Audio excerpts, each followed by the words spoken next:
With myself, cause I feel like I have nobody to turn to. Everything was green light, now we got the red. Could've had somebody else choose you instead. I be having conversations with myself, cause I feel like I have nobody to talk to. Got up in the morning, took a shot, it's the rock. And girl, you left my stomach in a knot. Took my lighter and you burned the bridge. Thought you was a writer, no, you just an idol. You got me feeling like Big Sean in this 5, 4, 3, 2. I deserve a minute, wait a minute. Gotta get up and over, regain my composure. No longer my lover, finally finished and you did it. Girl, you really showed me, think with your heart, don't think with your body, clever. Sorry not sorry, sorry not Justin Timberlake, write me a river. Lately I be having conversations with myself, cause I feel like I have nobody to talk to. I be having conversations with myself, cause I feel like I have nobody to turn to. Everything was green light, now we got the red. Could've had somebody else choose you instead. I be having conversations with myself, cause I feel like I have nobody to talk to. You tried to convince me it was all in my head. Yes, greetings, everybody. Welcome to another edition of DeTopiks Entertainment Network. Wow, what a Tuesday evening. So many things that could have caused this show not to happen tonight, but you know, it's happening. And we will, say good evening to all of the folks who are locked in. As you log in, please feel free to share the link, share the live, like and subscribe. We are also live on YouTube and Twitch TV. So we do look forward to having you logged in and being a part of the show. This evening, in terms of the discussions, the topics for discussions this evening, like there's so much that's happening in and around the region, the globe, the unseen Kitts and Nevis. But there are some things that, well, first let me say that we are going to be free to allow you to interject, and if you have a topic or something that you want to address, or a point that you want to put in, you're free to type it in to the comment section, and we would definitely take a look at the comment section and seek to address the points or issues that are raised. We definitely appreciate your participation and your contribution in whatever way, shape, or form on the program. So this evening, one of the things that we are going to look at, there are a number of things that we're going to touch base on, but I'm going to, via a clip, jump into the first regional issue per se, and allow us to engage in this issue. I don't know how many of you are familiar with the recent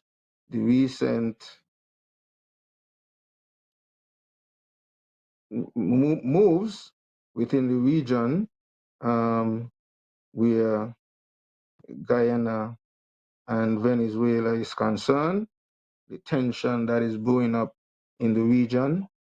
And, you know, sometimes we, in our specific local or demography, sometimes limit our discussions to just things that are happening around us, and not necessarily, you know, looking at some of the things that are happening also on the outskirts, and or even globally, and the implications for us.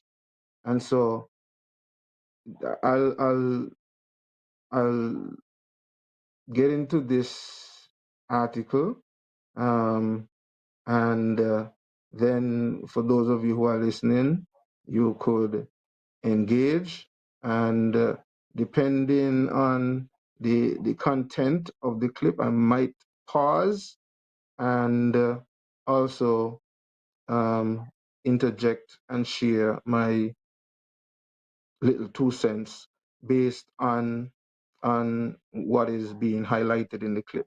So with no further ado, let's see if we could get into this clip here. Yet again, down in South America, Guyana and Venezuela is in a big tension when it comes to territory. Essequibo is at the center of all this attention. Guyana claims that Essequibo is theirs, but Venezuela is saying they have rights to the Essequibo region. But guys, let's take a listen. Are we going to read? Okay, before we get into reading this article, right? Or he gets into reading this article. Now, the Essequibo region is a plot of land within the territorial space of Guyana and Venezuela. So the tension is in between which of these two territories want to be able to lay claim to this geographic space. One of the issues that I have personally with this debate and this argument is that within the Essequibo region, there are some people who are considered to be the indigenous people. Like when so-called Columbus came to these regions, they met people here. In a lot of cases, according to the history, they would have murdered, killed, raped, maimed all of these people who were there. In regions like Guyana and some other of those countries up in that side, you know, Suriname and within up those regions, a lot of these indigenous groups never died out. They maintained their culture. And in the Essequibo region, this happens to be part of that case as well. So these people who are in these spaces, the land really belongs to them, but they are not a part of this discussion.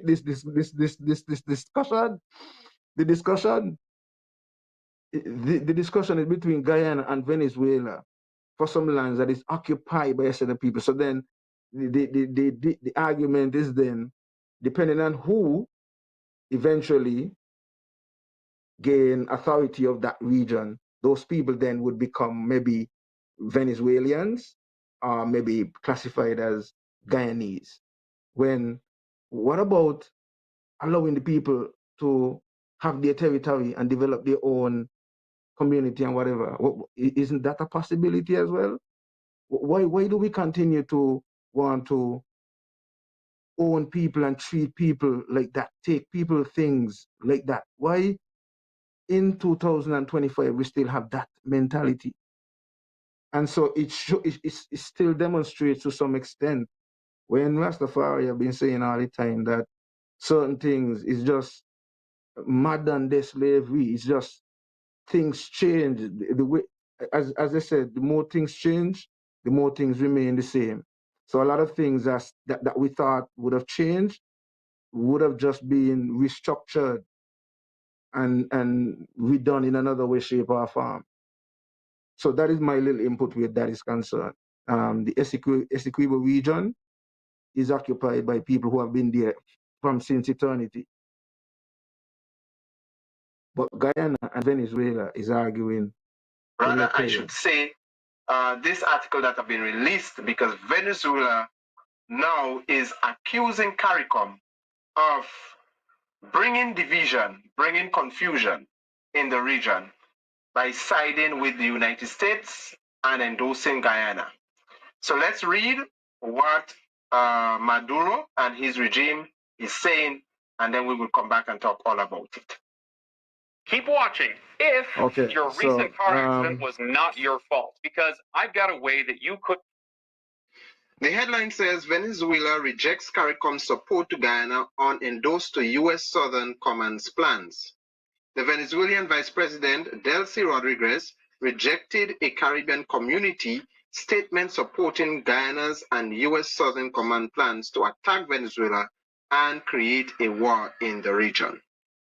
Third-rank CARICOM bureaucrats behind the backs of the heads of government of this organization sing the praises of Zelensky of the Caribbean, Orphan Ali, and endorse the plan of the U.S. Southern Command to attack Venezuela, the VP expressed in a Telegram channel. With this step of... I'm smiling. The article referred to the president of Guyana as the Zelensky of the Caribbean. I mean, for those of you who might not necessarily recognize what's happening there, Zelensky is the president of Ukraine. So you listen to the implications. You know, we really, as a people, need to really sometimes, you know, not just limit ourselves to the politics or the issues that is local to our region. We need to sometimes pay attention to these things, because as much as we might want to think that, oh, it's not happening on St. Kitts and Nevis, the implications, we have to really be able to pay attention, because sometimes in a lot of cases, these things have implications. And if we are not paying attention and be in a position to know how to act or react when the time comes, we may find ourselves in some difficulties. And so let's continue. According to Rodriguez, CARICOM disqualified themselves from serving as facilitators in this territorial controversy. In this regard, Rodriguez stated that Caribbean countries are called by history to play a constructive role in this territorial dispossession artificially created by ancient empires. The Venezuela's VP called on the countries of the region, one of the few areas of peace in the world, to prevent the entering into a conflict to legitimize the energy veracity of the US-based oil company ExxonMobil. Venezuela will never renounce its right over the Essequibo and will assert all legal and diplomatic actions in its defense, Rodriguez strongly stated. Earlier Saturday, Venezuela repudiated the statements of Orphan Ali as unfounded after he claimed that units of the Bolivarian Navy of Venezuela violated the Guyanese maritime territory. Not to mention that this is a maritime area which has yet to be delimited in accordance with international law. Okay, so there's a few things that was said by the Venezuelan minister or vice president. I must say, the vice president of Venezuela made some statements that the CARICOM body is basically fueling the fire that is already burning between Guyana and Venezuela. They are accusing CARICOM of partaking, conspiring in this conflict, this dispute, this tension that is between Guyana and Venezuela when it comes to the Essequibo territory. And they went as far as to say, using strong words, that, they are planning to attack Venezuela and start a war. Well, I am not too certain about that. I think that is a bit too strong for me, because we don't have any information, any evidence whatsoever is pointing that the CARICOM body is planning to attack Venezuela with the help of United States and Guyana. However, one of the things I want to highlight is this. We have to be very careful. Again, I want to reiterate to us in the Caribbean and the Caribbean body, CARICOM, we have to be very careful. The agreements, our leaders have to be very careful, involving the United States, the West, Europe, and careful in the agreements that they are signing, because we don't want things to backfire on us. Because normally when... Hold on, very good point. And one of the things is also, in a lot of cases, we, the average people, sometimes don't even know about the agreements they sign on to. Sometimes we only find out when we find ourselves in a difficult situation, and we begin to call on our leaders to act or react, to do something. Then we find out, well, sorry, this can't be done because we would have signed on to this agreement, and as a result of signing on to this agreement, these are the guidelines that we have to act on and follow. And so this is why, as a people, it is important that we don't just keep our heads buried in the local sand and continue to allow some of these folks who are elected to represent us to keep us distracted with the little petty party politics, and you not necessarily hold them accountable when it comes to the decisions they're making on behalf of us in the international space. And these are things, for example, we have signed on to the United Nations Agenda 2030. How many of you on St. Kitts and Nevis are familiar with the United Nations Agenda 2030? What it entails? What is it that your leaders actually have signed on to? And why sometimes they just have to, it seems as if that they're just all reading from the same script, because they all would have signed on to certain agreements, and they would have made these agreements without any consultations with you, the masses. And you, the masses, over the years, have grown to take that sort of treatment for granted, like it's the norm. And so when you seek to do that which you really are supposed to do, are supposed to be doing, and should have been doing all these years, holding them accountable, then they make you feel like you're the bad person because they're doing a job that you are supposed to be holding them accountable for, because you give them the job, and it's you who are paying them, is your taxes. Even if it's 10 cents as a taxpayer, your 10 cents contribute towards their salaries, their per diems, their travel allowance, their vacation pays, and all of these different perks that they get.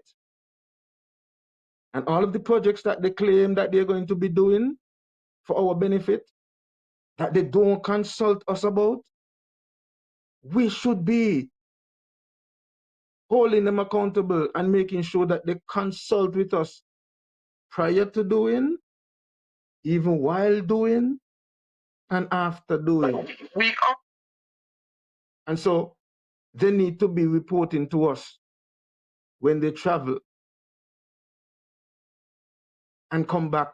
CARICOM meeting, for example, just recently they had the heads of CARICOM meeting. Did we get an official report from that meeting to say, what exactly all of the topics are? We get some of the things that we have to get because it is going to be public knowledge. So we just have to bring those to the fore. But the others, for you to find out, you may have to, like me, listen to maybe what's happening in other different Caribbean territories, because that's one of the other things with CARICOM. Seemingly CARICOM does not necessarily have the strength that it should have. It's like a toothless dog, because at the end of the day, the recommendations that are made by CARICOM are not binding. It's not that it means, it is, as it says, recommendations. So they meet, they sit, they discuss, they plan, they put together all of these proposals and all of these wonderful ideas. And then the recommendations are made, and then it is left for individual leaders in the various territories to implement if they so desire and when they desire. And so we have some of these issues. Now, the issue highlighted here with CARICOM, which seemingly the argument that is being presented is that Venezuela is saying, well, here is it that we are having an issue with Guyana for this territory. CARICOM is supposed to be the peacemaker, so to speak, if that is the function that they really wanted to play.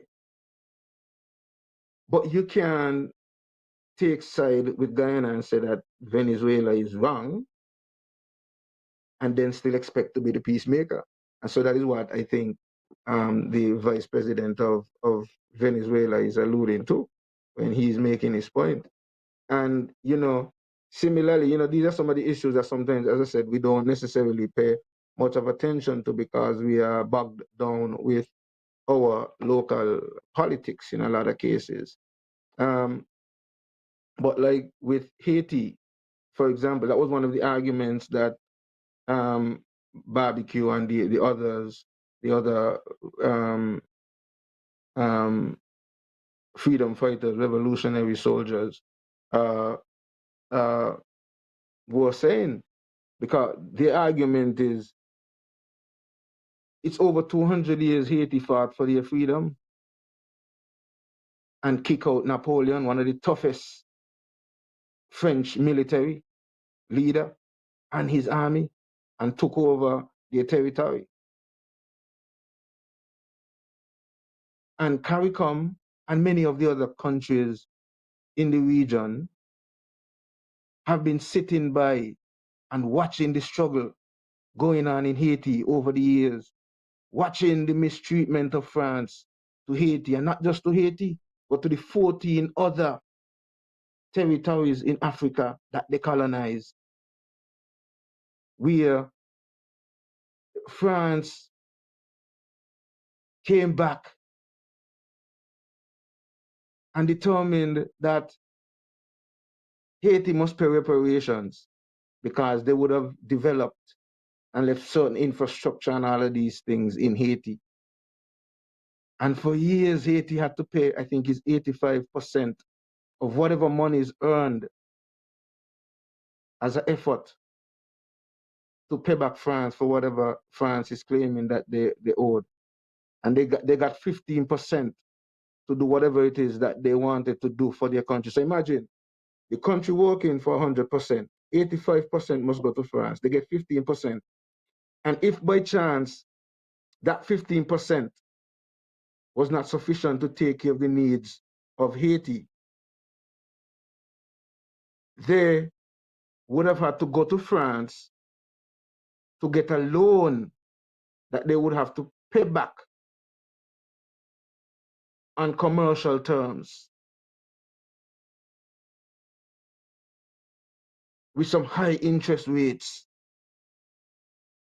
out of the 85%. So imagine they're going back to borrow some money out of the 85% what they gave France. And part of the argument was France, especially in the African territories, France maintained the military. France said they must print their currency and a number of things. And the countries in the region in CARICOM have been sitting by and watching the slaughter going on in Haiti all these years and watching all this mistreatment. And technically, the way Haiti look at it then is like, yeah, taking side with them too.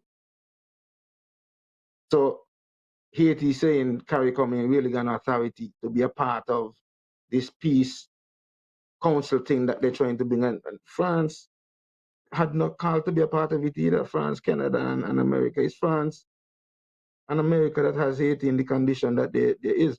And this is part of the issue too. We as a people really need to pay more attention to our stories. They say his story, his stories. And it's because most of the time we get the stories from their side or the angle or their version. But like Brother Marcus Garvey would have said, a people without the knowledge of their past culture, customs, and traditions is like to a tree without roots.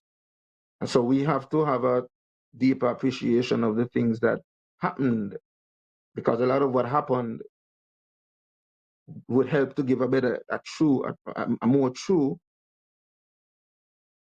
picture and explanation of what is happening today and why some things are the way they are today, and what we need to do to ensure that some of what's going on today don't continue, and we could create a better tomorrow for the future generation. So, you know, these are some of the issues that, you know, and angles too to look at it sometimes that we don't necessarily get to some extent sometimes from what is considered mainstream media. So let's get back to the article here. See that the track record shows whenever there is tensions in certain regions and the United States in particular is involved, it only leaves a trace of devastation. And that when this area is unsettled, when this area is devastated, America moves out and they leave us in our mess.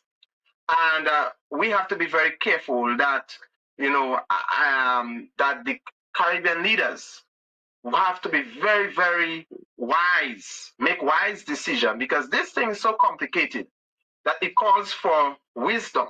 It calls for wisdom, making the right decision and not doing anything that will cause the Caribbean region to be destabilized.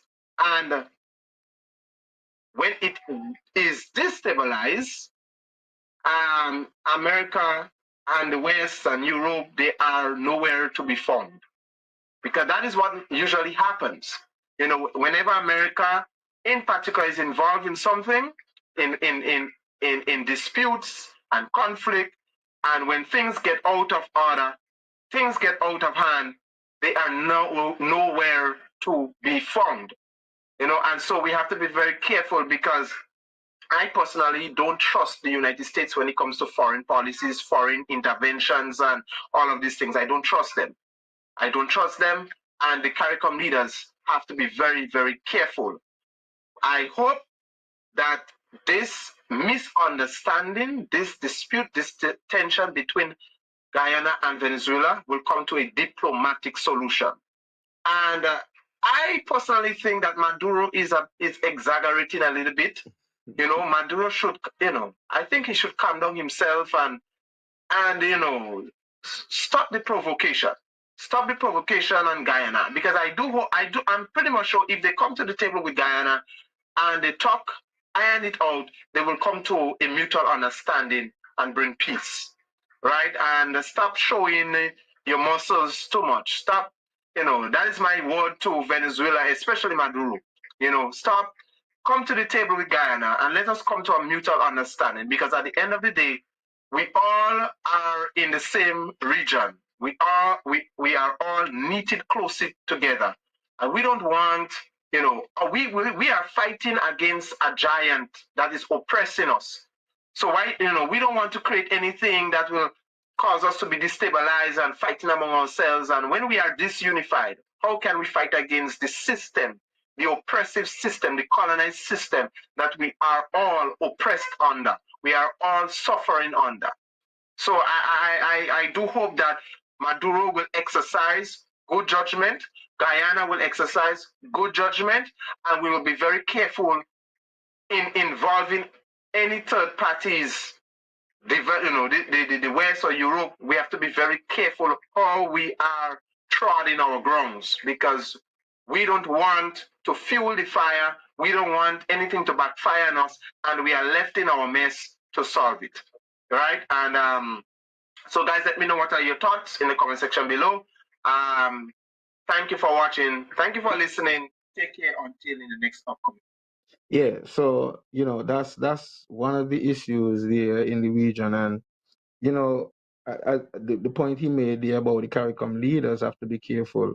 There's some things that we have to really look at as a people, and this is why it's important for us to be able to hold our leaders accountable, and also to be able to have them to consult with us before they make certain international decisions, because some of these decisions, at the end of the day,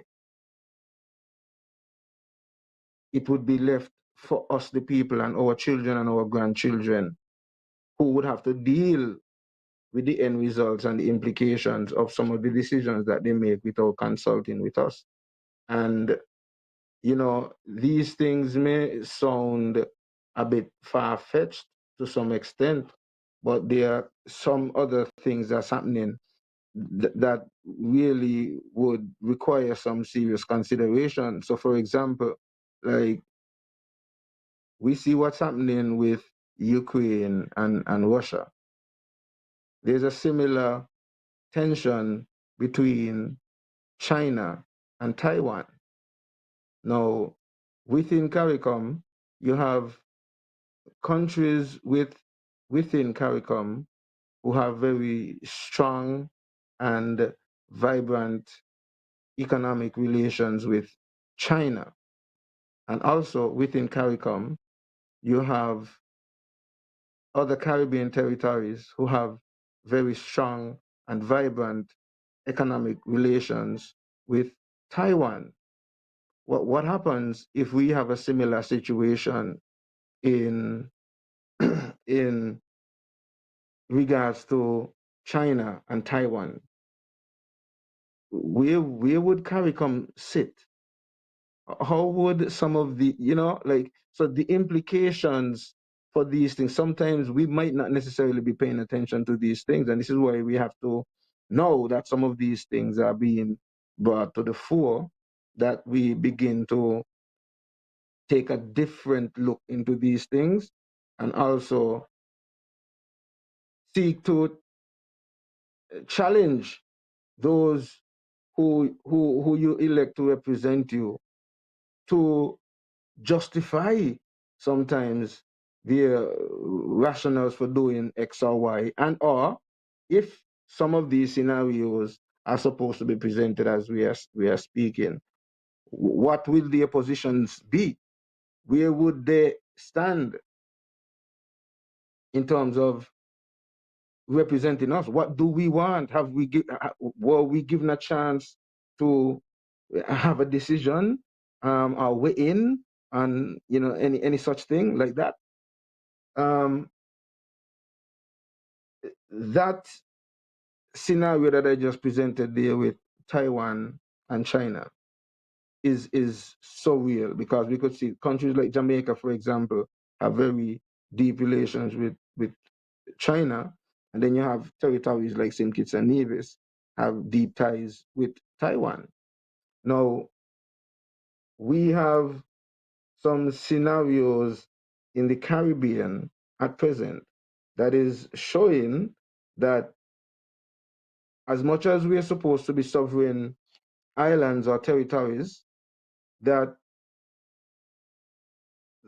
the actions taken by our leaders could have serious repercussions. And how ready are we individually, as individual territories, to deal with some of the backlashes of these issues, and or if we are fully on board with each other so that we can unite as a CARICOM body to address some of these things.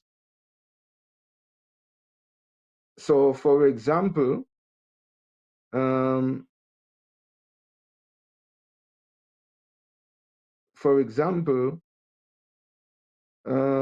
there is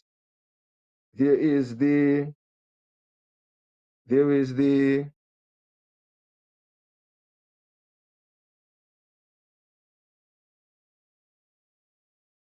there is the issue between the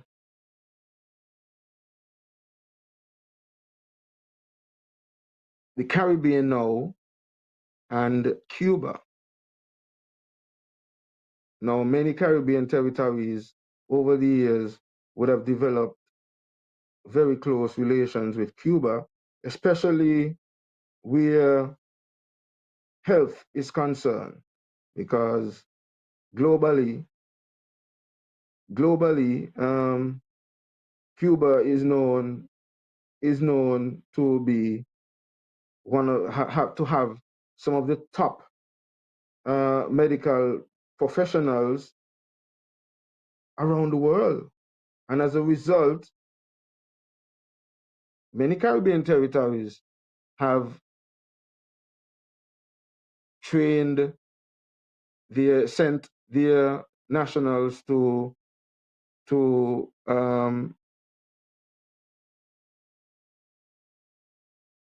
sent their nationals to Cuba to study, and many have returned, and many are, top trained doctors within the health services in the Federation. We do have people who are working from Cuba, and this is one of the threats that have been made, that those who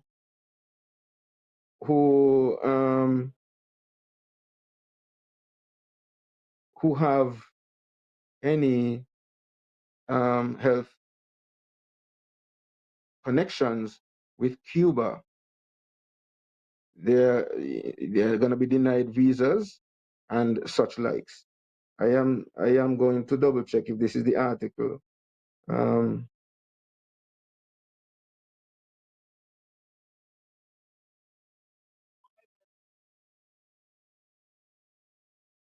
So I'll double check to see if this is the article, but I had to do some things this evening because I had some technical difficulties earlier on, and so I had to do some shifting. I almost nearly didn't even do the show, but it was supposed to happen. Let's see. I think this is the article. Let's see. We are living in dangerous times, and guys, I don't want you to be ignorant. Don't be ignorant of the times that we are living in, and at the same time, don't be too comfortable. Put your house in order, because we have a bumpy road, a bumpy journey ahead of us. Things are getting really bad.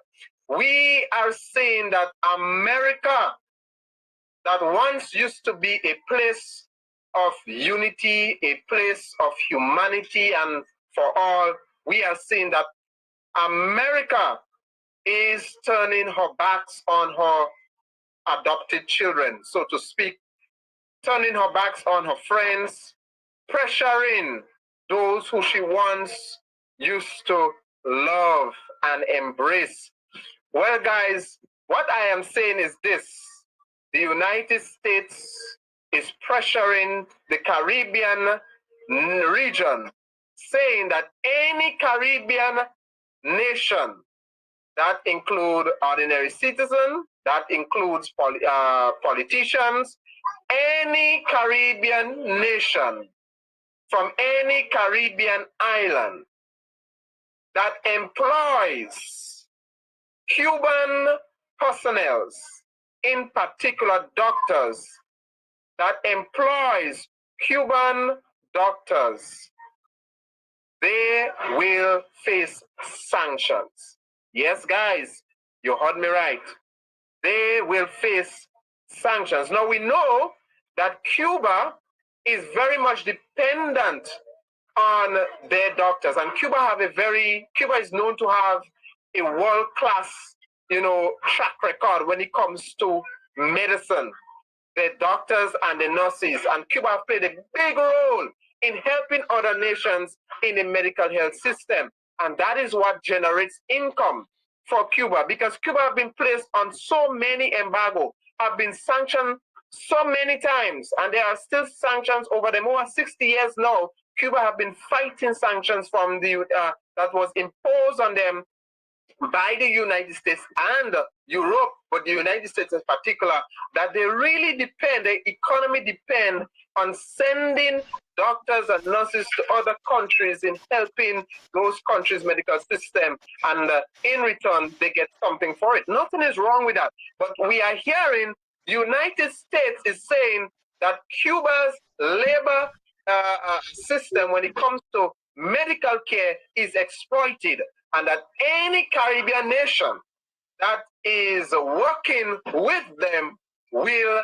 be sanctioned. Now, guys, I have a shocking video for you that was released by a Bayesian or a politician from Barbados, right?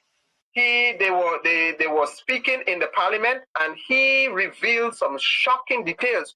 But before I play this, I'm going to let us read this article that was released by the United States State Department.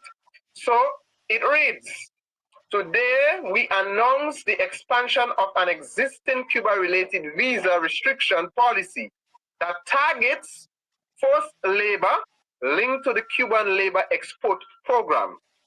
This expanded policy applies to current or former Cuban government officials and other individuals, including foreign government officials who are believed to be responsible for or involved in the Cuban labor export program, particularly Cuba's overseas medical missions. This policy also applies to the immediate family of such persons. The department has already taken steps to impose visa restrictions on several individuals, including Venezuelans, under this expanded policy. So, guys, there you have it. The United States, as we are hearing, this visa restriction or visa sanction is already on the way. Is already on the way. You know, it have already started, and America is saying that anyone and that is found in involved in this, as they said, quote unquote, that the Cuba exported program, the medical exported program, don't really know what they mean, but what they are saying is that the Cuba medical program is not genuine. It is exploited, and it's very strange. The United States is saying these things, but I believe it's an attempt to dismantle Cuba once and for all. They want dominance not only in trade and so, but we are seeing that America wants dominance even in the medical field. But guys, we have to stand strong, because America is targeting a lot of Caribbean nations, government officials included, that is a part of this program. They will be sanctioned. Visa restrictions or visas, if they have visas, it will be taken away from them, or if they are applying for visa, they will be denied because of such thing. Guys, let me hear your comment and your thoughts in the comment section below.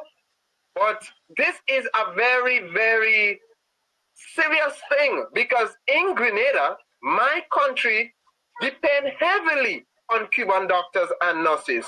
Cubans have been standing with us for a very long time. Cubans have, Grenada has a long-standing relationship with Cuba, and they have played and is playing a major role in our medical. Without Cuban, thank God for Cuban doctors and nurses, our medical system is still in existence, still afloat.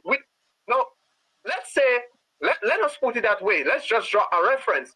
If Cuba or if America was to dismantle this overseas mission that Cuba does in helping other countries, especially other Caribbean nations, in the medical system, in sending the doctors and nurses, if America was to dismantle that and seize that program, what will happen to us? What will happen to us? Because there's a lot of places in our health system that requires professionalism, that requires all of these things, and Cubans are the ones. Yes, sir. Yes, sir. Yeah, let's Yes, cut sir. him off now, because he's getting into his own personal opinion, and I think we could give our own personal opinion here. So one of the things that we definitely got to do, and I said, let me join you and just give it a boost. Big up to the topics all the time. Yes, and this program, we have to look at it from both ends. In the case of, well, what is America saying? Of course, we find benefits in it in the Caribbean, because we're saying, okay, yeah, we are getting doctors to come assist us. So what is it? It is a medical professional export. So Cuba is exporting doctors to different countries and different islands, whatever the case may be. Yeah, and the islands are benefiting because now we are getting medical professionals. In some cases, some specialists that you don't have or you can't afford. America's stance is that it's an exploitation of these professionals, and these professionals are not being properly compensated for, such work. These professionals are being exploited. So that is their stance on the whole program. So it's not necessarily to stifle the program because they don't think that it's a case of it's beneficial to others, but it's also a way that they're feeling like the Cuban doctors are being exploited. They're not being fairly compensated. So I had to look into it. So let's take a reading from this point, right? So, the U.S. has intensive. Yeah. Wait, hold on. Yeah, hold on. You're saying that that is the argument that is being presented. That is being presented from the U.S. Yeah. This is so. I'm gonna. That's what. So technically, you're saying that they've been underpaid. That it's almost like slave labor. Okay. So let me the article. Let me hear. Yeah, let's look at it from this standpoint, right? The U.S. has intensified visa sanctions in response to Cuba's international medical program, which Washington has long criticized as exploitative, right? The policy targets individuals or entities involved in Cuba's deployment of medical professions abroad, alleging that the program engages in forced labor by restricting doctors' freedom and withholding portion of their salaries. But the Cuban government, on the other hand, defends the initiative as a key source of revenue and a symbol of medical diplomacy, helping underdeserved communities worldwide. Right? So here you got it, right? These doctors are now. Wait. I yeah. So the part about wages being. So what they're saying that, okay, these people are being contracted, they're being paid, but Cuba is taking out a certain amount of money out of their pay. You're saying that those who are supposed to be paying them. Those who are supposed to be paying them are withholding some of the money. Which is the scenario? So thank God for ChatGPT. You're much better than Google. So I just asked ChatGPT, does medical doctors have to pay Cuba? And it said, yes, Cuban medical doctors working abroad under government contracts are typically required to give a significant portion of their earnings to the Cuban government. Right? The Cuban government negotiates contracts with foreign countries that requires medical assistance, and the host country pays Cuba directly for these services. However, Cuban doctors only receive a fraction of the payment as personal income, with the government retaining a large percentage, sometimes as much as, guess how much? 75% or more. You see what I'm saying? Additionally, Cuban medical professionals are often subjected to strict regulations such as travel restrictions and limits on family accompaniment, making it difficult for them to leave or seek asylum. So you can't decide, okay, we out. I have my family. We ain't going back to Cuba. Forget Cuba, because they say, no. You can't walk with your whole family. Some of you can stay here. You know what I mean? This is our collateral here. You get me? You see, right? The U.S. has labeled the system as a form of forced labor or human trafficking, while Cuba defends it as a vital diplomatic and economic initiative that provides essential health care to underdeserved regions. Here we have it, right? Here we have it. Right. Here we have it. We don't understand the struggles that these doctors and professionals are facing, right? We see them, we don't even realize that, no, they're not getting paid directly, and they might be underpaid. You know, they might be under some kind of distress. So there we have it. Is this program really beneficial, or is it only beneficial to the countries as they label underdeserving, right? Whereas now people might be exploited. I guess too, we have to look at the difference in terms of systems of government, because remember, the system of governance in Cuba is different to Communists. what we term as a democratic society. So from a democratic standpoint, we may be looking at that from that bias, whereas for them in their country, they see it, so to them, they might not necessarily even see it as no forced labor or anything like that. They see it as being able to do that, and the benefit is going back to their country, because I guess from the communist point of view, it's country first. Maybe no. Well, the communist, that is the communist government point of view, I would like to argue, because the communist stance is a small amount control many. So not necessarily that the country feels that way, but the government feels that way, right? And in some cases, you know, maybe that's how they feel. But after they get a taste of what it's like for them to, they look at your counterparts, you know, doing more work, doing the same work as you, living a certain lifestyle while you're struggling, maybe having a hard time supporting your family, you know, you start thinking like, maybe what we've been told is not the best thing ever. You know, but then maybe what we are thinking might not necessarily be the way they're thinking either, because definitely, okay, coming from maybe where they're coming from, what they're getting when they get to the other territory is still, you know what I mean, much, you know, in terms of maybe not necessarily the money per se, but the level of freedom, the things that they could do that they can't do when they're back in that physical space and so on, is still helpful to them, and they might be able to put themselves in positions where they could benefit in other ways other than maybe just being a doctor in the well, I don't know what conditions they may have under which I would say, if they get a taste of something, as you say, freedom, and it's a better condition, then there is a flaw in the system, right? Because I would want to go back home to my country and help my country ultimately. But if I go to this other country and I feel like I am more free, you know, I feel like there's more opportunities here, then that tells me something is wrong in my homeland. So Cuba,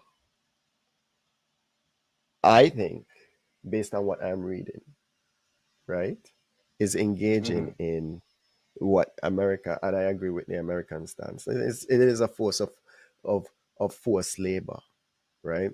But maybe, like you said, they're so happy that they get to leave the country, you know, versus don't keep us here. Please don't keep us here. We'd rather go out there, right?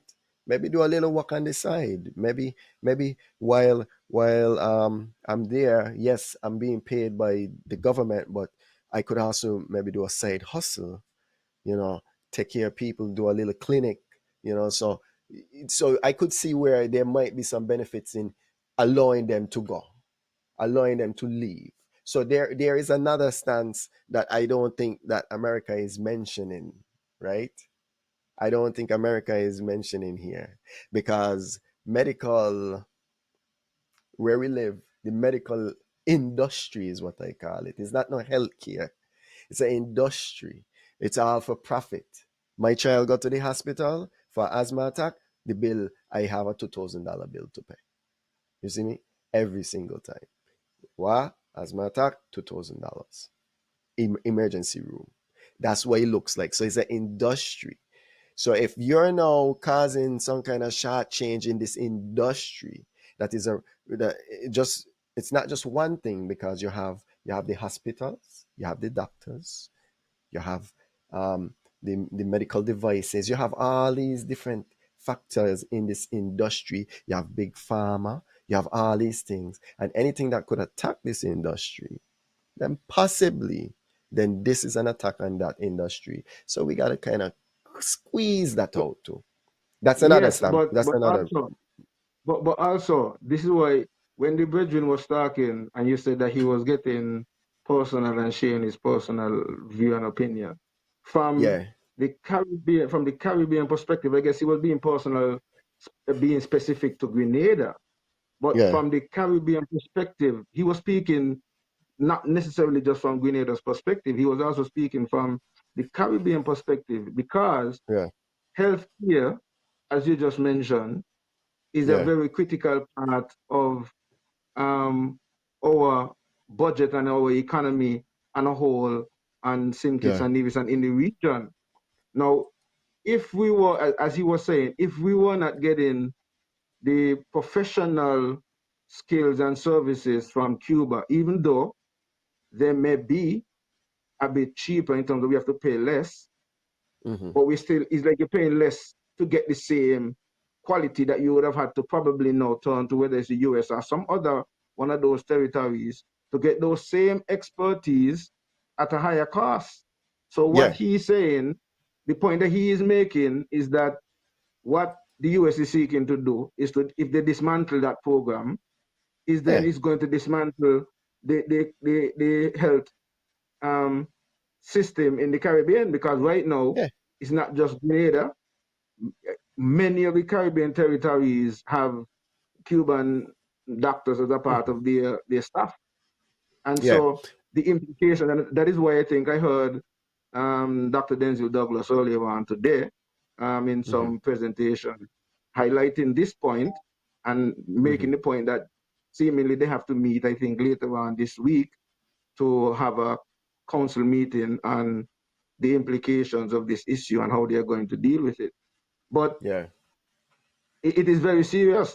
But it shows also, like I said, the choices that our leaders make without consulting with us, you know, making some of these kind of international decisions and so on. And then the implications for us based on the decisions they made, even though we didn't have a say in it, when it comes down to the end of it, we and our children and our grandchildren would have to deal with the backlash of whatever decisions they make without our consultation. And that is why I'm saying it's important for us to start to look at these issues, pay attention to these issues, and also hold our leaders accountable, so that when it comes to these points, we either had a say or, you know, so even if they choose to do something else and we gave them some suggestions, at least we could say, we did tell you this, but you choose to do this. So now, whatever the end result of the choice that you make, if it didn't turn out the way that then we know what we got to do to get the way that you are, deal with you. Because but in most cases, governments don't give you choices. Right? You don't get choices. You're not so fortunate to get to choose these sort of things. The only thing you might be able to choose is the government itself. But unless you live in a communist society, like that we're speaking of, you know what I mean? So even the Cubans, them, what choices are they getting? You know, I mean, of course, we're gonna feel the impact of it. You know, in our system, you know, our healthcare is gonna be the impact. But is it really something that, you know, it would be nice if one of these, like, maybe, you know, I wish we But had somebody we could have I talked to. you Yeah. see what I'm saying? See, here's the difference. Here's the difference. Thinking about individual or family benefit versus country benefit. So Yeah. in relation to the question that you're asking, you're wondering if it benefit. But from their vantage point, if the pool, if the most of the money is going into the government coffers, and based on their system, the government is responsible for providing whatever services and so on in their system, Yeah. then Yeah. technically it is helping them because So the I scheme don't live or there. whatever I it don't is know what help it's the like. country. Yeah, but I Right. don't live there. It would be nice if we had somebody in the audience who's been in Cuba, and they could say, "Oh yeah, no, the healthcare system, everything in Cuba, the water infrastructure is A plus." It doesn't seem like the government is holding these monies to themselves, because you remember that could happen too, you know. Like, yeah, they're getting the money, but the money ain't reaching the people. So that's the other thing. Like, okay, Yasan work for me. Yasan out there, you know, doing his medical thing. I take in 75% of Yasan's pay, you know, so that the whole country could feed. But no, I'm just gonna give the country like just this limited amount. I mean, and then, but I live in this huge mansion. But I know, You get, we don't I know. know. I've never been to You know, Cuba. as we're talking, right? As we're talking Yeah, and we're bringing this up, right? To some extent, right? yeah. What I'm seeing is what we are saying is happening on both ends. It's just that Mm-hmm. one side is um communist and the other is quote unquote democratic, but do the Mm-hmm. same thing. Because technically, even on our side, Mm-hmm. when we pay taxes, Mm-hmm. they claim that these taxes and the increase of these taxes and all of these things that they're doing should be for the benefit of the people.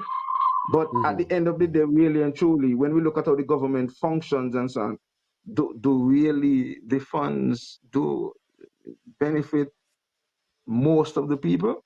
Because at the So end of the day, imagine that. still sometimes to some extent they function like communists because Imagine that. in relation to the projects that they say they're going to do for us, in a lot of cases, no consultation with us. So they're just coming close to an election. They say, well, okay, bye, let me do this because, you know what I mean, this is going to... Imagine that.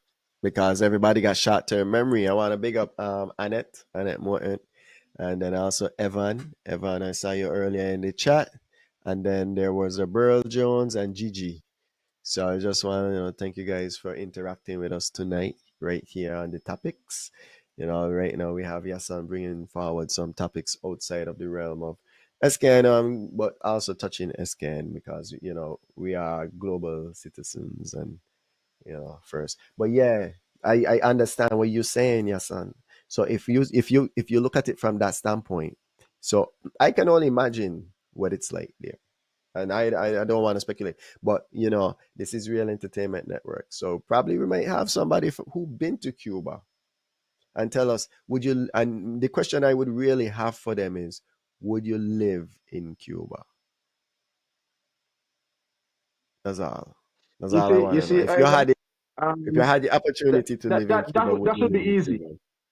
That Yeah, should be pretty yeah. easy because There's a even lot the of that. PM actually is a product of that Cuban training. So there's a Correct. lot of doctors who are around and medical professionals who are around who could share the experience. And I would want to think that many would say that they might not necessarily want to live in Cuba.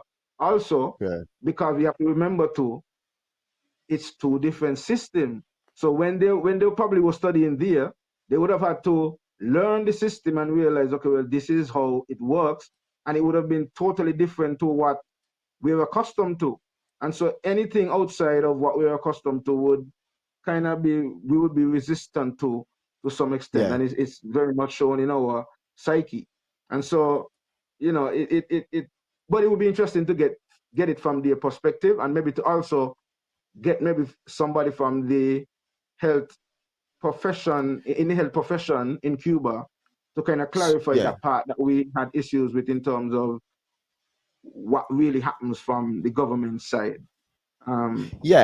And I also want to say I haven't seen any indication onto Burl Jones. I mean, as I know you're taking calls, we could definitely provide a link. I don't know where you would be calling from. If you're calling a number, if you're in the US, if you want to take a Vimix call or whatever the case may be. But I just want to say though, I at first my concern was there was an attack on the system where we can send our individuals to Cuba and have them trained, but it doesn't seem like that's the case, right? It's just the system of they're saying do not. No, that does not. I don't think that has changed. I don't think that has changed. No. Well, that's what I'm saying. I thought that, like, at first when I was hearing all of this medical stuff, I was saying, oh, no, we can't interact with, like, let's say the Caribbean countries can't interact with, they can't send Yasan to Cuba to train anymore.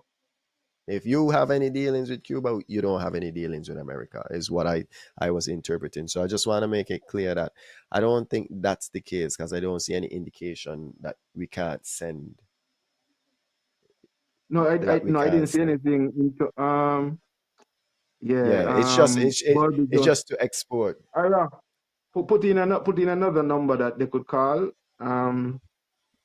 directly. What happened is I used my number the last time, but because I have the issue right now with I was using it WhatsApp. He called WhatsApp, but because of the power issue right now, that number would not be available. So if there's a number that he could call in, or anybody could call in, could just drop it in the chat that they could call in and be a part of the discussion.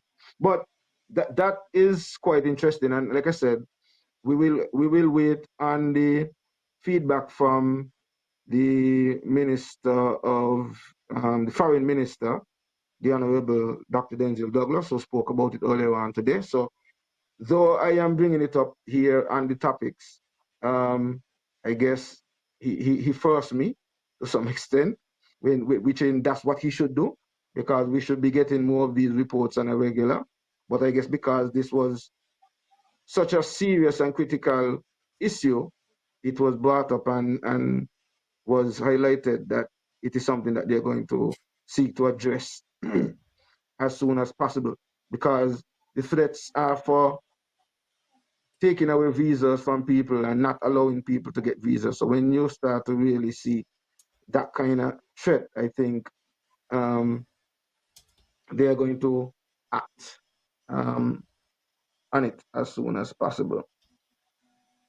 So that was that issue. Now there's another issue that I wait. Before we move on, I guess we want to take the call from Burl Jones, just in case that's what he calling to talk about. So, I guess we just keep it brief in terms of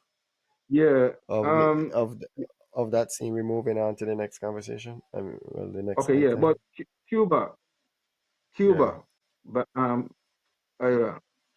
all these years, right? St. Kitts and Nevis and the rest of the region would have had this kind of relationship with Cuba.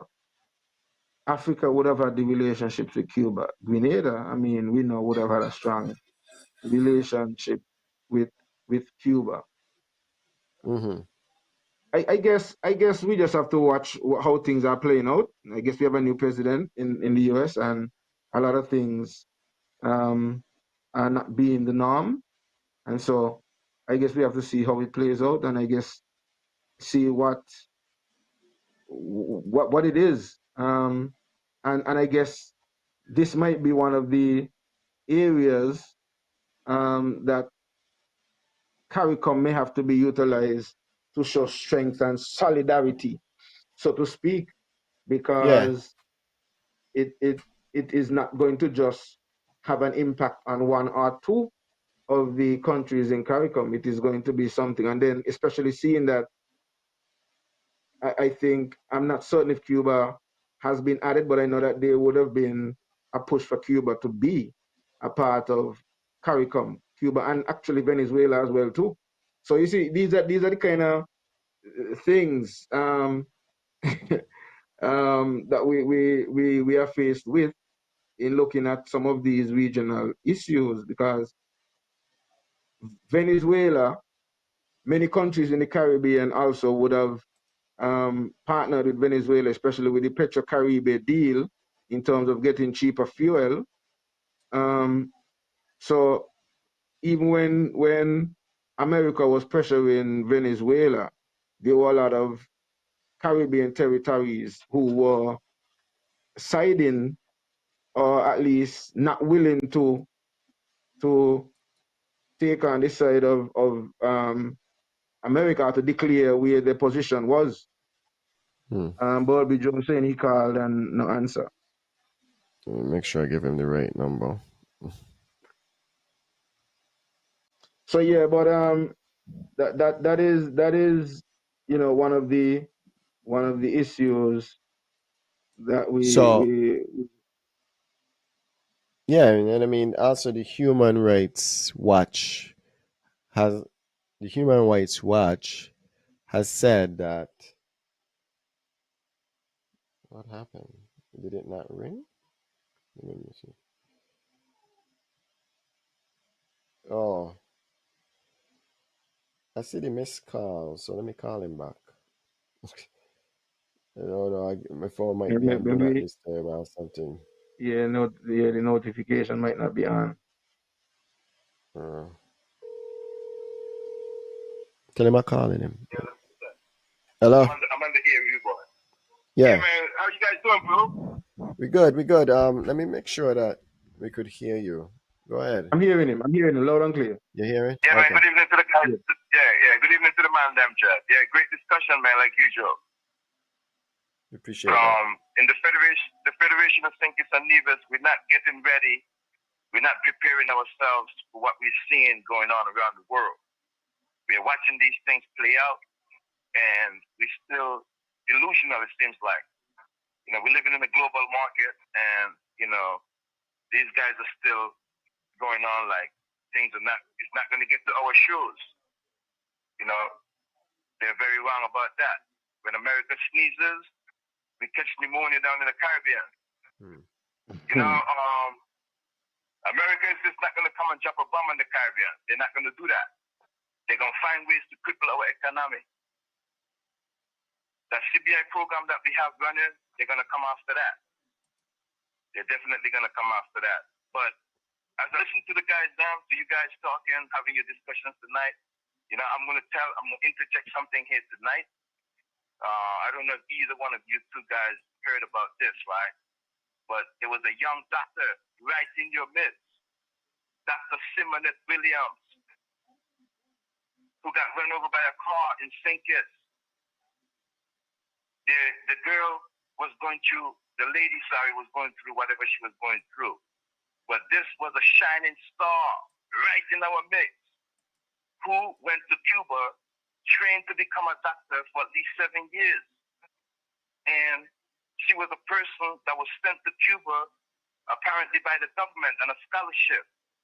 Came back into the Federation, and the woman, she didn't get her respect. She did not get her respect. And, because I heard y'all talking about the doctors and going to, the students of the Federation going to Cuba training people to become doctors and nurses. And it's funny how America has put that threat out there to the Caribbean countries. If you associate with Cuba, they're going to put sanctions or whatever on us. That's the way how America might come at us. But we got to get prepared. We got to get self-sufficient in food. 300 plus vehicles came into the Federation. It came into St. Kitts, and not even one tractor, not even one heavy equipment, not even one lawnmower. I'm here reasoning to a veteran, and when I told him about this, you know what the man told me? Not even one push mower came in. Yes, son. Get them to the port and find that out for yourself, bro. Not even a push mower came in. A shipment of cars that came in from overseas.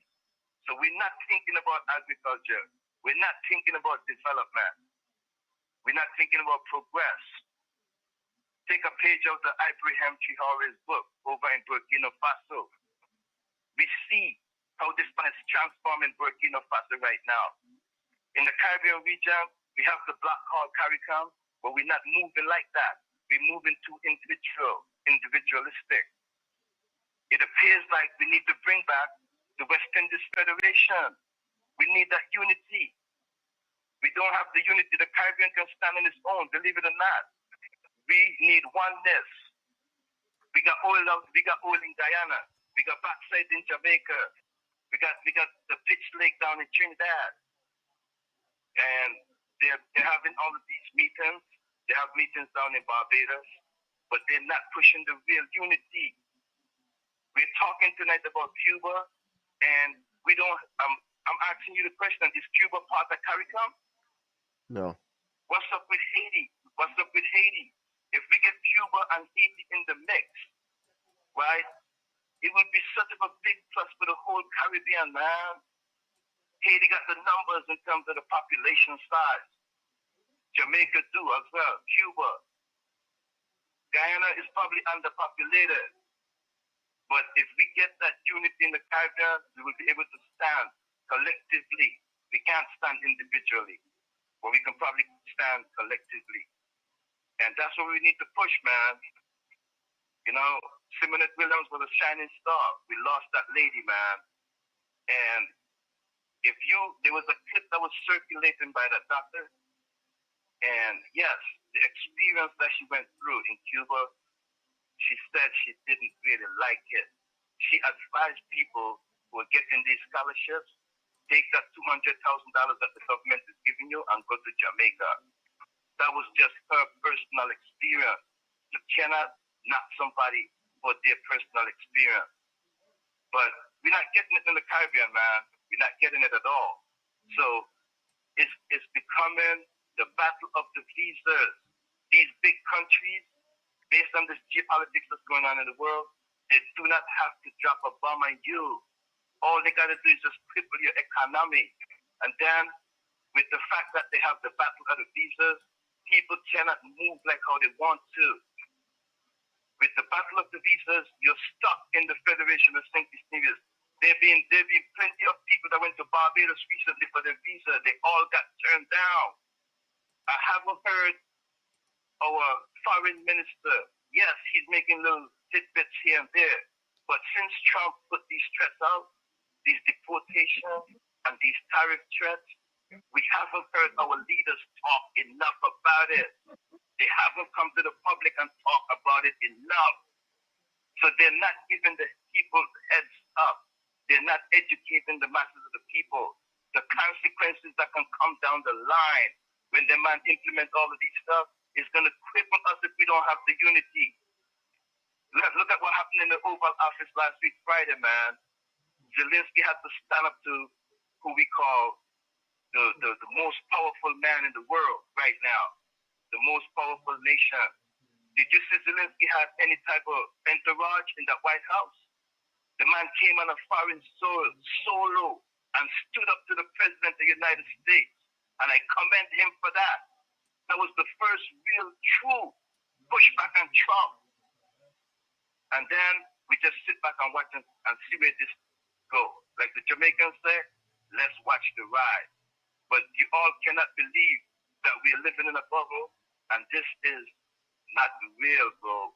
We cannot be living and acting like this is delusional. We can't be delusional.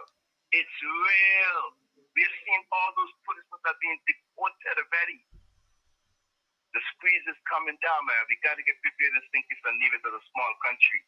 And we don't have the togetherness, man. St. Kitts and Nevis has a lot of strides going on between them. It's too much corruption. We got to clean up that mess, man, and get prepared for what's ahead. And yes, sir, man, thanks to you and your guests, man, and I wish you guys have a good night, man. Thanks a lot. All right. Thank you. Thank you very much, man. Thank you for your contribution as well. Thanks. I appreciate you. All right, yes, son. So what we have? We have that. Yeah, We'll see how that one well, play out, to be honest. as yes, and as he spoke about, we in the Caribbean have to pay attention to what is going on. Mm-hmm. Here and well, there's a comment I see in the chat there. I think I saw it from Gigi saying that Let's see what Gigi Barbados, Mia said. Mottley is the only person, luxury and the money. Mia Mottley is the only Caribbean leader that is looking to trade with Africa, right? Oh, So okay. now, as she mentioned that, it takes me to the next point that I was going to make in relation to Grenada, because that is something that is quite Ooh, what was that? interesting as well. So Grenada, I don't know how many of you are familiar with this story that a couple of months back, well, it started a couple of years back, I think maybe about 2018 or so. Prior to that it was said that Grenada has oil or discovered oil in their region. And in that discovery, in more recent times, since the new president came into play, Mr. Mitchell, he would have reached out to Nigeria, and one of the richest man in Nigeria who has a new refinery, Dagante, to facilitate in terms of the transport, exploration, and refining of the oil from Grenada. Unlike many of the other Caribbean territories, whether it's Trinidad or Guyana or who else have oil in the region. Well, Who you said in at least I Nigeria know. was? Who you said in Nigeria was? I think it's Dagante. Dagante, his name is. Anyway, he one of the richest man in Nigeria. He has an oil refinery. He does cement. He does salt. He does fertilizers. He has a very huge company. He was in Grenada just a couple of days ago, actually. Woody Meyer went down to meet him in Grenada. However, most of the other Caribbean territories would have used like ExxonMobil and those American oil exploration companies to extract and refine the oil. He has sought to look to Nigeria and Russia to assist them in the exploration of the oil. So in terms of Gigi's comment in relation to working with Africa, the Grenadian government is more working along that line as well in terms of seeking to look to Africa. And I think this is something that many more of our Caribbean leaders need to do, because I made this comment, I think is yesterday, when what his name was interviewing the premier, Devon. Devon had an interview with the premier, and one of them were talking about the geothermal.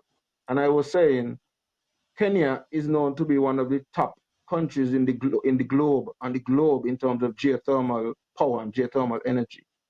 Why are we not looking to connect with Africa on that kind of level? Why are we not seeking to explore these possibilities? Even when the brethren who came to Africa, Dagante, went to visit the prime minister, one of the things they discussed was the fact that his flight, because I guess he came on a private jet, was a direct flight, and it was just nine and a half hours, he said, to get into Grenada, direct from Africa. But generally, we in the region have to go to America first, or go to England, to go to Africa. So one of the things they are looking at and discussing is the possibility of, that direct flight out of Africa, and the endless possibilities. Well, Yasan, before we get into like all of that, let's go back to the oil agreement, the Grenadian oil agreement, because we started on that, and I have a video talking about Grenada's that signs oil and gas agreement. So I'm gonna play that. I'm gonna play that for the audience. Right? Now I'm going to play this for the audience real quick. Over the weekend, international Nigerian news outlet Punch announced that Grenada struck a multi-million-dollar deal with Nigerian oil and gas company Ocean Gate Oil and Gas Engineering and the Russian company Global Petroleum Group to launch one of the Caribbean's largest oil and gas ventures. Ocean Gate Oil and Gas Engineering CEO Dr. Aisha Achimagu, in a statement on Saturday, explained that the partnership seeks to develop Grenada's hydrocarbon reserves, paving the way for the island to emerge as a major energy hub in the Caribbean. Another article released on the Nigerian website Billionaire African indicates that the project is valued at approximately $1.8 billion, with the potential to reach $8 billion. The 38-year production sharing agreement with Grenada's government covers over 7,500 square kilometers of offshore blocks. Achimagu's connection to Grenada runs deeper than business, as she also chose Grenada as the location for her luxurious 50th birthday party on Calavili Island and Silver Sands Resort in January. The NDC administration seems to be tight-lipped about the new revelation. The GBN News team made several attempts to confirm the announcement by the Nigerian news outlets, but these proved futile. At his last press briefing on October 16th, Prime Minister Dickon Mitchell was questioned by the media on the oil and gas situation in Grenada's waters. So the oil and gas technical working group that has been appointed has been feverishly at work. As you'd appreciate, one of the challenges we faced was ensuring that we were satisfied that we had all of the documentation pertaining to this issue. And their work, therefore, has been ongoing. They have retained a legal consultant. They've required some... They've also retained some technical consultants, and we have sought in recent times to engage with GPG. So there's been some exchanges of correspondence with them. We expect that in the coming months we will look to sit with them and get a clear understanding of their understanding of the current contractual obligations that they have to us and all contractual obligations that we have to them. I want to point to that GPG would have been awarded certain blocks, but there are other blocks within our territorial space that we need to also look at. But in order to do so, we need to make sure that we put the right legislative policy and financial regulations in place so that Grenadians can benefit. So it's a lot of rigorous, highly technical work, hence the reason for a technical working group. To be able to get us to the point where we can come back to the public to say this is what we found, this is what we understand the government's contractual obligations are, this is what we understand GPG's contractual obligations are, this is how we will expect to move forward. Or alternatively, if we can't move forward, then to be able to advise us that we can't move forward. And as a result, those are the steps we need to be able to take to address. So the work is ongoing. I would expect that we would probably have members of the technical working group come back to the media with a full briefing before the end of the year on the work it has done and the next steps in this process. The roots of Grenada's oil exploration began in March 2008 when the then ruling New National Party administration signed an initial production sharing agreement. All right, we could move off of that. Okay. Right? Yeah, just a backstory on the oil, because I know you're definitely gonna want to get into. You're gonna want to get into, like, you know, the lack of partnership with Africa, you know, with it. No, well, I was just, even before we get into that part, I was just looking at, as we were talking about here in relation to CARICOM and the region and so on, the implication, because now remember, as we're looking at getting backlash from America, they are actually in partnership with Russia as well. So that's in the CARICOM territories. We don't know how the U.S. would take to issues such as that at present. And so these are just some of the issues. And then, like I said, we have China being a threat to America, and we have seemingly claims that China is doing a lot of things in Jamaica, and so the possibility. So I'm looking at, sometimes because of our ability to be sovereign leaders, I heard Bulby talk about the West Indian Federation, but now we have CARICOM. How powerful is CARICOM? How strong is CARICOM? So that that it can impact the choices made by the individual leaders. Because at the end of the day, like I began saying in part of my discourse earlier, CARICOM is kind of like a toothless dog, where at the end of the day, they go and they have these meetings, but there's no binding agreement at the end of the conclusions or recommendations that CARICOM make at the end of the heads of government meetings. At the end, they're left with the option of implementing if and when they go back to their territory. It's not like a deadline to say, okay, we looked at this, we researched this, we did all the groundwork that we have to do. Now we are making the recommendations for you to do this. And based on our recommendations as a CARICOM organization, you all have to do this by X, Y, and Z. That is not the case with CARICOM. And I discovered that I found out that they have a military? Huh? They have a military? I don't think so. Well, that's it. That's your problem there. That's the biggest problem. Like, there's no binding nothing because there's no consequence. What is the consequence? Like I was saying, when they went through the cannabis recommendation, that is when I really started to pay attention to what was really going on with CARICOM at that point. Yeah. They had the 4 years research where they did the commission of inquiry in regards to what are the views and opinions of the majority of the people in CARICOM in relation to cannabis, if they should decriminalize it or legalize it and so on. After the 4 years, CARICOM came to a conclusion and they made their recommendations based on the findings after the 4 years. And the findings and the recommendations that were made by CARICOM, there was and is no deadline as to when the members of CARICOM should implement these things, how they should implement them, and even if they must implement them. And so that is why we have throughout the region in relation to cannabis and the cannabis legalization and decriminalization, each territory moving at their own pace, if and when they want to.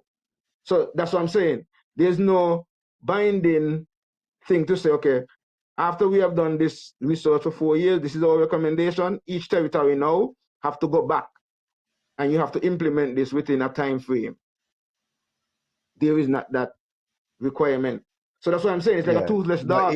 But even if they do it and you don't implement it, what's going to happen? What are you going to do about it? Well, nothing technically.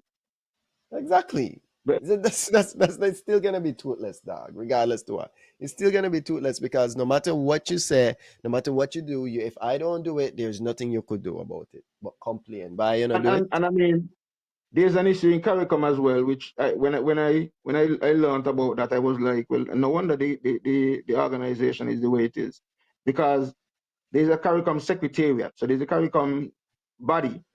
And then there's the secretariat. The secretariat is the administrative arm, which takes care of, you know, whatever paperwork and planning and meetings and whatever they have to do. And so each territory is expected to pay a certain amount of money annually to the secretariat.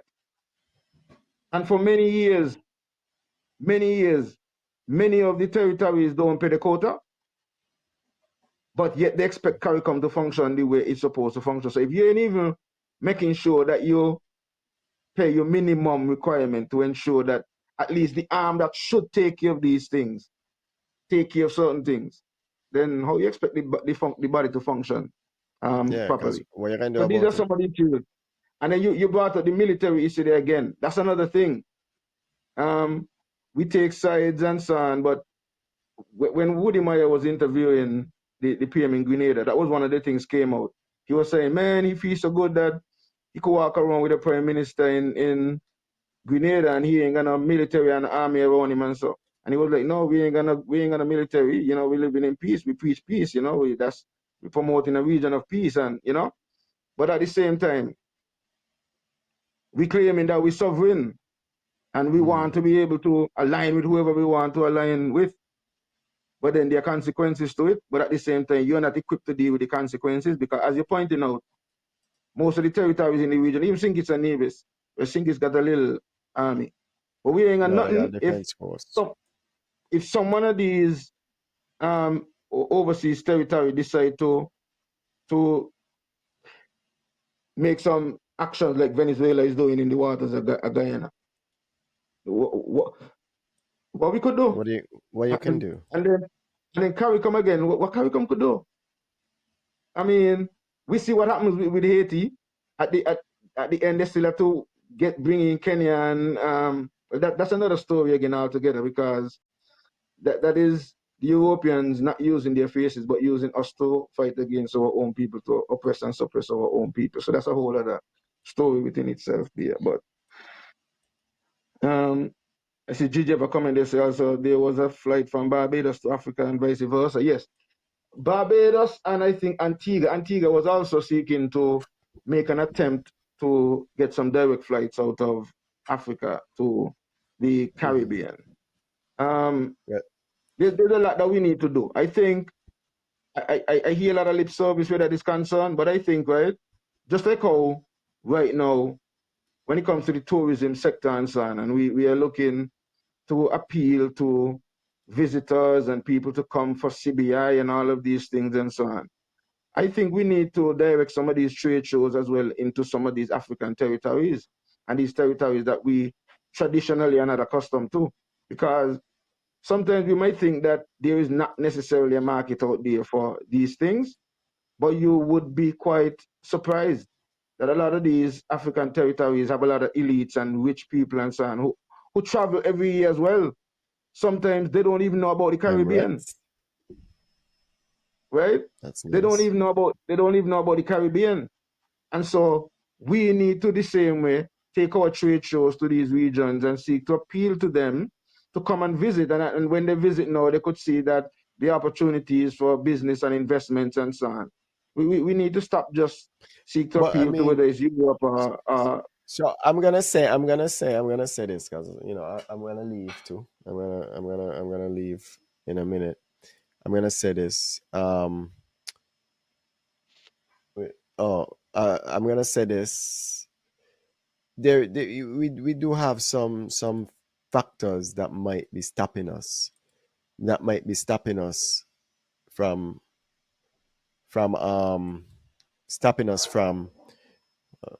okay, I got it. It might be stopping us from doing it.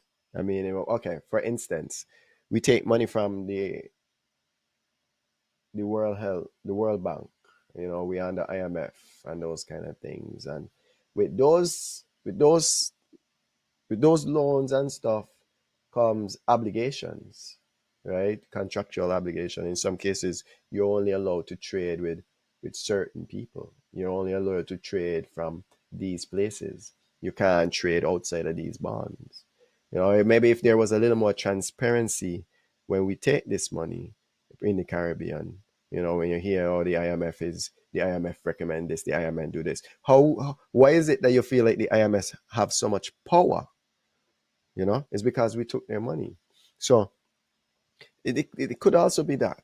Maybe that is the reason why we haven't reached back to Africa, because we have already reached out to the World Banks and the IMF and stuff like that. I don't know if we're still taking any.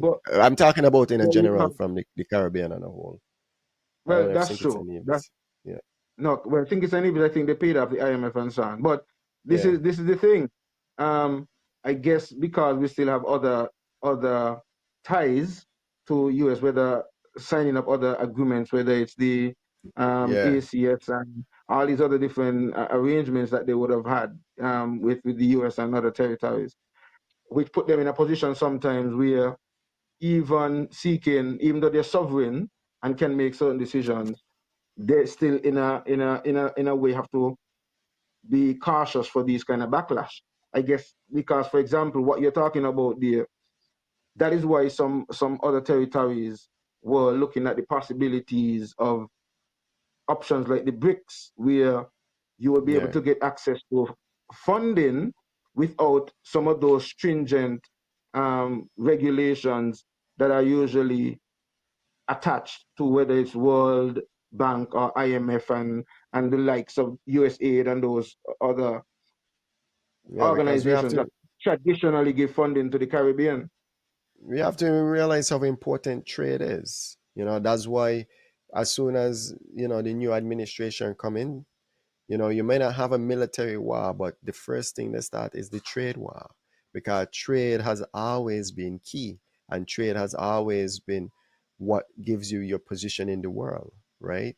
What you have to offer to the world and what the world wants from you says how powerful you are, right? Us in the Caribbean at one point, we were everything because we had sugar, and sugar was king, right? And because of that, but we weren't able to capitalize on our sugar. Great Britain capitalized on our sugar. The European countries capitalized on our sugar. And because they were able to trade our sugar, they were able to build up their society. And now, look at Europe now. So trade now, if they want to stifle a region or keep a region from growing out, becoming more, surpassing them, what do? You stifle trade to that region. Right. But part of that is because of the fact that we have leaders who sometimes, when they make deals with some of these people, are not in a very good position to negotiate properly on behalf of the people, because sometimes they have their ulterior motives in relation to getting whatever they want, and so they just see the perks. But then we the fine print to see that later on, you get all the glory now, but then hey, and so we have those sort of scenarios. We now are in a position where like Burkina Faso, because I see somebody made a comment here, Gigi made a comment about Burkina Faso, maybe they will be willing to give grants and so on. Now, based on the fact that government is considered to be, not non-democratic, so to speak, and they would be anti-America, so to speak, the implications of seeking to develop relations with these people sometimes might be similar to like seeking to develop with Cuba. However, I am thinking though that these are things that we need to do. We need to begin to look at some of these leaders in Africa and the things that they're doing. So for example, the same leader there in Burkina Faso, I am very proud of some of the things that he's doing in terms of demonstrating that his country becomes self-sufficient. Things like he has opted, cotton used to be one of their major export crops, and he has opted to stop exporting cotton and develop his manufacturing side so that they can create cloth, make their own uniform, make their own clothes, and then if anything, they sell the cloth, which is a value-added product versus the raw material. Yeah. They have opted to not import, is import or export? No, import any wheat and corn and so on. So they have embarked on growing their own grains, and he has invested in one of the biggest pasta and child baby food formula company factory. Because see what I'm saying? So the intent is to show that they want to be able to sustain and not have to depend on anybody, and then they would be in a position to export. They took over their own gold mine, nationalize it. A lot of big companies that were operated by foreign companies, they have taken them over. He has taken the prisoners out of prison and turned them into farmers so that they can be productive people in society and help to build the nation the way that it should be. These are some of the things. He brought in over 1,000 tractors and heavy equipment the other day to boost the agro economy, because he said in that presentation that agriculture and food security is more important than the military. This is a comment that is made by this leader. And he's a military leader. And this is how serious this man is about food security. The man is saying that at this point, for him, food security is more important than the military, which makes sense, because if you're not going, if we people not eat, and he did say that too. Even some of the food military men, he security allowed is them to important. he allowed them to farm and so on. The Well, security have to be healthy. They have to be able to feed themselves. Well, Yasan, I mean, you see, it takes that type of leadership. You know, it takes like a military leader who is not afraid, because when you join the military, there's very little that you're afraid of, because you know you're facing your death at any point in time when you go to war. So this man, as a military leader, he wouldn't really be afraid of what might happen. You know, when you start to look at certain stories of certain leaders in certain regions and how they are being labeled as XYZ, you know, because they don't go with the status quo. So what he is doing is standing on business and just doing what he has to do, you know, as a leader, and what's best for his country, even though, unfortunately, and some would call it conspiracy, but later on in life, you might hear something about his regime and some kind of coupling until they're ready to go in and just eradicate that and get that out of the way. That's just how they operate on a global scale. I can't stay much longer.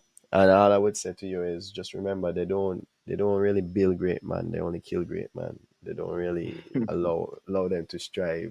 So I have to go. Well, I'm gonna let you finish off. Well, I'll call it an evening as well too. Basically, we really touched on some global topics and some interesting topics that sometimes it's just good to have a different debate and put different things into perspective so that the population can also think about these issues and eventually be able to weigh in on these issues. Food security at the end of the day still is really critical, and so seeing that is the way the way that we're wrapping up this edition. I look forward to next week, and then see you guys on Friday for another edition of Everything Agriculture. Thanks everybody. We might have a special showing. I sent a message in the chat. You got to respond to me on that. I also want to do a plug. Real Talk Corner will be on next year, Tuesday. We have a guest. So tell the people, tell everyone. Next year Tuesday? Or next week? Next week Tuesday. Next week Tuesday. Next week Tuesday. Yeah. You know, we have a guest. We're going to be talking about detainment on the ice. So you just think about that. Tell the people, man. Yeah, we're going to circulate that around. Imagine you're hearing all this thing about being deported and ice this and ice that. We're going to be talking about the detainment on the ice. We have a guest that's going to share their experience. And this is not no second-hand story. This is first-hand details of what it's like being under ice, detainment, and ready for deportation. And as Yasan said, Friday night, you have Everything Agriculture, and we'll be back again the week after that. Yes, and thanks for having me tonight, man. I appreciate it. Yeah, man. No plug, everybody. Guidance and Detection. Real Entertainment Network. Real Entertainment Network. One love, everybody. One love all the while. Oh. Yeah. Lately I be having conversations with myself, cause I feel like I have nobody to talk to. I be having conversations with myself, cause I feel like I have nobody to turn to. Everything was green.